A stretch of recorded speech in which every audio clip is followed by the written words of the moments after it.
naloba que nazomona que ebele ya bato bazo comprendre te eloko nini seni euta wapi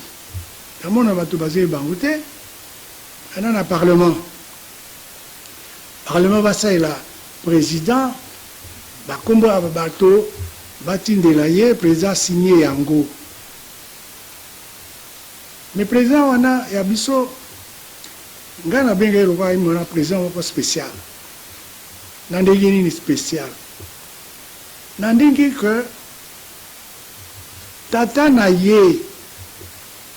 nde moto tondimelaka biso toyeba mobutiste ngai naye mobutiste me nandimelaka ye tata na ye navotaka ye na conférence nationale epe ntango oyo azosalaka bamakambo na ye wana nazolanda me ngai andimelaka ye na ndenge yaboyaka te kodzoa ya wa le togolais okota wa Tshisekedi ntiede azalaka nango d'accord te na seni wana azalaka nango d'accord te opposition ne eza kutana eloko nini aza komona ke tozalaka na dictature tozalaka na régime dictatorial yango oyo azalaka contre makambo yango régime dictatorial ya nani régime dictatorial euti mosika nakoloba parce que nasalaka politique na ndenge ya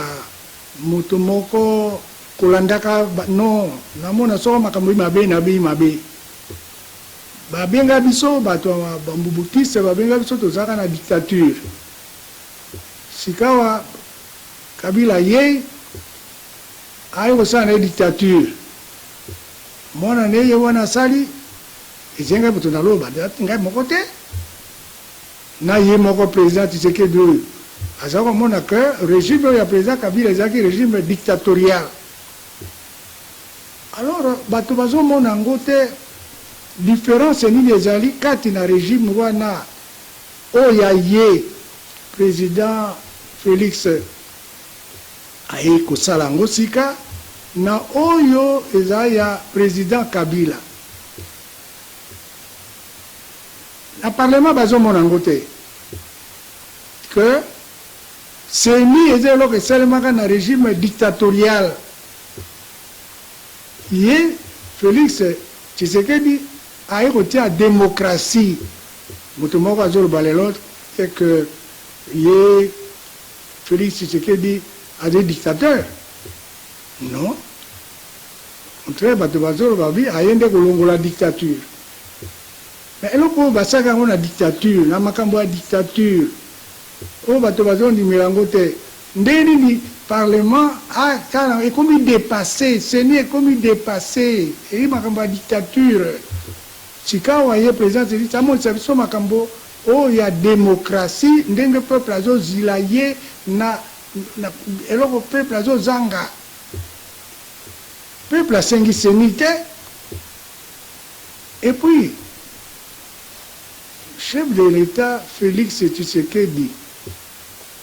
atiaka na mutu ne toujours que asimbi eloko ya ye te asimbi eloko moko babenga yango l'État eza eloko ya nation eza eloko ya bapopulation l'État na bango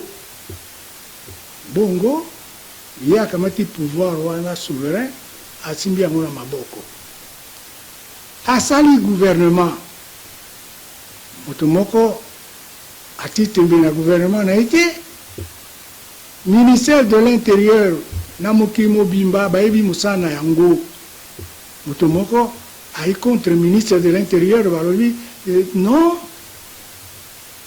donc balobi que gouvernement na président Tshisekedi ezali gouvernement ya démocratie alors soki ezali gouvernement ya démocratie pe moto moko akonteste gouvernement na ye te ndenge nini ye azali kotia nsima ministère na ye ya intérieur ndenge aza na confiance na yango te ye aza na confiance nde na seni eloko basaka yango na dictature oyo na tata na ye moko aboyaka yango ndeni nazo comprendre te bapesi bakombo kuna bakombo bato kumba bato mais l'état aina bawana te l'état a une administration na ye na gouvernement na ye et ba fonctionnaire bazali neutre so ba fonctionnaire mosu bakotisa bango na politique bakotisa makasi wana bakotisa bango mais fonctionnaire na l'état azali neutre azali na parti te donc le ministère de l'intérieur kuna kuna bazali neutre baya kosa carrière na bango bakosa 30 ans na bango gouvernement elongbi ekei musuye ekuti bango mais bango bazaka na musana na bango bazosalela l'état alors ndenge nini président Félix Tshisekedi moto alandaka tata na ye na opposition pendant 30 ans même plus de 30 ans aya okangana na eloko ya seni ekoma te eloko yango nde eloko ye na parlement baye monoko moko baye nzela moko ya kokozala na nzela moko na bango te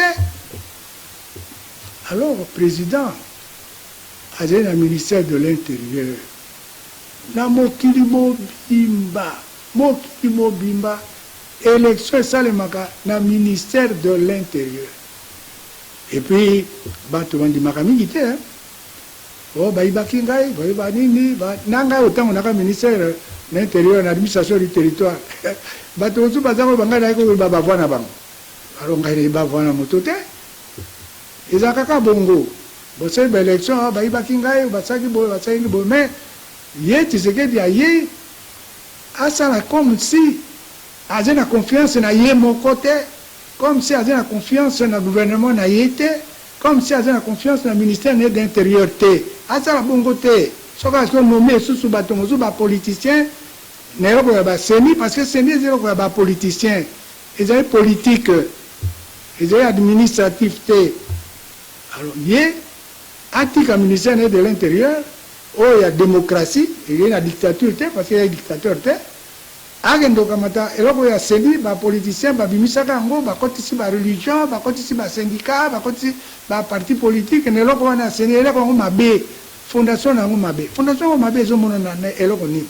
mais ezomonana na ndenge tembe ekoti na kati na bakombo bazopesa kuna église catholique église protestante epai baéglise oyo mosusu epai mais soko emonani nani te fondation ya seni eze mabe fondation ya seni eloko etali l'état te bapoliticien bato banda koimagine yango alors sikawa mpo na ngai seni ekomi dépassé tobosana yango président Tshisekedi adungisa biso nsima su na seni te akenda na biso liboso na makambo nini na makambo etali eloko population azozila population azozila ezolomba na baradio ezolobama na batelevizio ezolobama na banini ebele bazoloba yango tozoka ndenge population azoloba mpasi ye azomona eloko nini ye azondimela ezoleka président mpe akokobunga yango te parce que aza na baservice na ye oyo balandaka makambo ndenge nazoloba sikawa baservice na ye bakomona yango bakotala yango bakosala analyse na yango bakopesa ye yango ndenge tosuki tolobaki te likambo na seni ezali bien te mais lelo na limboli yango plus nalobi ke seni basalaki yango na dictature ye ayinda gouvernement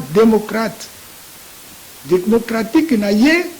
ekobima na élection na nzela ya ministère moko ya démocratie komona yango ministère de l'intérieur mais eloko ezangaka nini na loi électorale eloko ezanga na loi électorale ndenge nalobaka mokolo mosusu nalobaka aboye na CCTV eloko ezangi sanction contre la fraude électorale ezali te voi ezali lokola mbongo voi epesaka pouvoir alors baluka voi lokola bakoluka or lokola bakoluka mbongo epai mbongo ezali l'état alobi soki oyibi mbongo bakotia yo na prison bakokondane yo 20 ans 10 ans 15 ans mpo na mbongo mais voi epesaka mbongo parce que epesaka pouvoir alors bato balinga bayibaka yango mais kuna nango batia sanction te alors na loi électorale sika problème ebe yango wana la loi électorale eza na sanction 20 ans 15 ans na loi tazolo bango esili et ministère de l'intérieur il y a gouvernement il y a démocratie ezosala baélection bongo ye moko président Tshisekedi comme aza démocrate akolinga asala makambo tu na ndenge ya démocratie ye alinga so azonga lisusu makambo oyo bayoka kosoppose na ye parce que non lokwa tozoka yango sika makambo na baseni parce que il faut tolobaka makambo la vérité eloko etambwisaka politique c'est opinion soki ebebeli yo ozwa mpo changer opinion ezalaka très difficile opinion ebebelaka président Kabila atiaki moto na ye te bavote moto na ye président candidat à président mais mponi moto ne alonga te peut-être asalaka na ye malamu peut-être asa mais opinion bato babi non parce que toza na régime moko dictatorial alors ye président Tshisekedi asala attention na opinion anéglige yango te parce que soko décision dimi mpala moko mpa olongola yango ekabolaka bato lelo oyo boye bato bakabwani oyo na makambo yango na seni ekaboli mboka baoyo baepai na bakombo batindi kuna epai na ye bato baye kosoppose na bakombo mosusu kuna batindi kuna epai na ye et puis soko tozosala politique biso bato tosaka politique ntango baflamand toza kobomba makambo oyo koloba te bato bazoboya yango likambo na bakombo mosusu batindeli ye kuna balobi elingi ekoma likambo ya babaluba ye président mosane kounir peuple biso nyonso tozala moto moko tata moko mama moko mais lokwa bato bazolobela mpe azokango bato ya service mpe bazoyebisa ye te baluba non tata na azalaki boye te alors ye mpe alanda ndenge na tata na azalaki nango soki eloko esi akomi ya baopinion divise yakamata yango su te parce que ekokontinue ndenge alinga te atia deuxième mandat soko makambo ya deuxième mandat ebebi sikawa te président azali boye akozwa yango très difficile soki ekaboni sikawa alors il faut ye atika biloko batindeli ye wana ekomi dépassé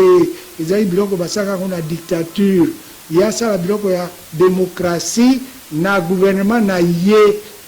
gouvernement ya démocratie ministère de l'intérieur ya démocratie mais eloko ezangaka kaka ndenge nazoloba na loi électorale batia sikasika wa sanction c'est fini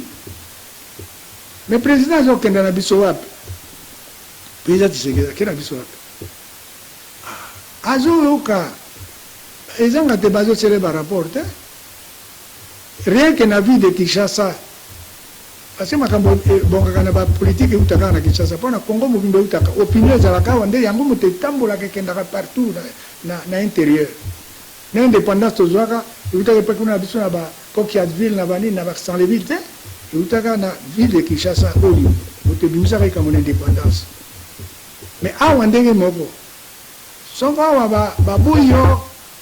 la plupart du temps ezotambola kuna na intérieur okozanga bavoire Kinshasa bazoloba nini bazoloba mai SNEL bazoloba banzela bazoloba pauvreté ya bato chômage ya bato wana nde makambo bazoloba na Kinshasa yango alors ye président d'après ngai nazomona ye na gouvernement ne okanga porte na ekomi abwaka yango sika président tia mai ezali wapi ya régie des eaux courant ezali wapi ya SNEL bongo salaire ya bato bongo chômage bongo santé ya bato bamakambo wana na bana bakenda baklasse awa malgré basali eloko ya gratuité problème ezosila te normalement problème ekoki kosila te parce que kuna pas na l'état ye moko aza na badéficit olongoli minerval oyo ezaki obikisa bango mpo na baprime kopesa baenseignant mpo na fonctionnement ya baekole wana etikali pamba eloko te me mboka eza monene 90 millions d'habitants étendus province ya Katanga, province kuna orientale,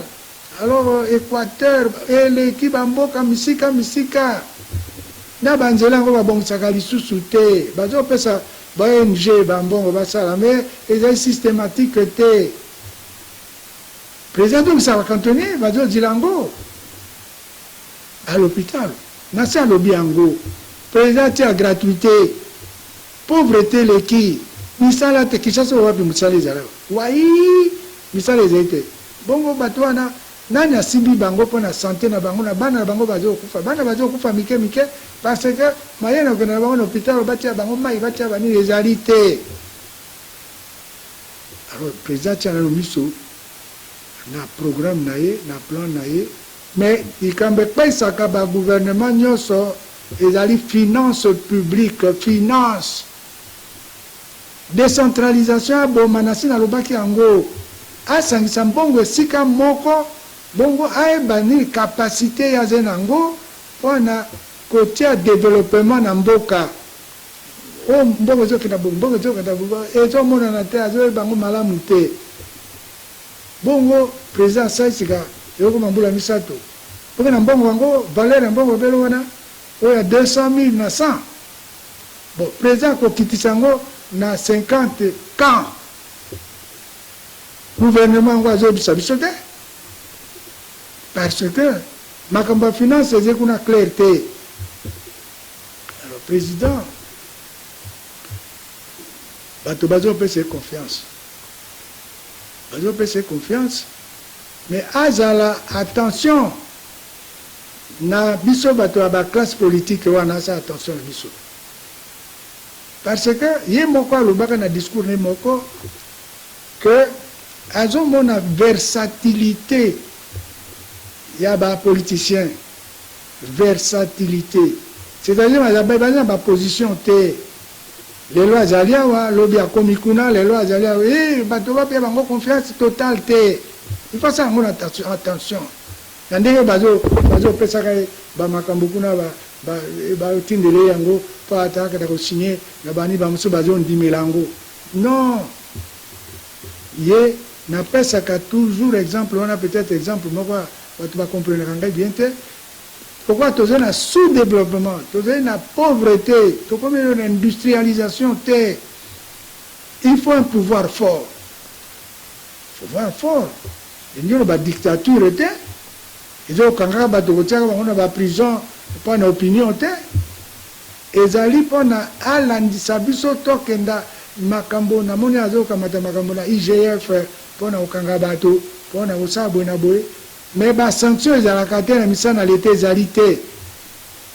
bakotaka bato te na leta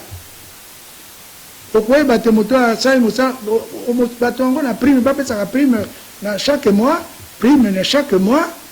nosaki mabe nosaki malamu ndenge nini bandimela ye président ndimela yango likambo ye moto ayaki te aya bachangement aki ondimela likambo na baprime mensuelle na prime yango mensuelle prime eleki salaire mais alors ekota be na salaire bambokomona yango sila makambo ebele oyo baotika balobela président mpo atia miso bazopesa makambo ya baseni na nkombo ya bato na nkombo yango na bato eboteli ye division ya mboka atika yango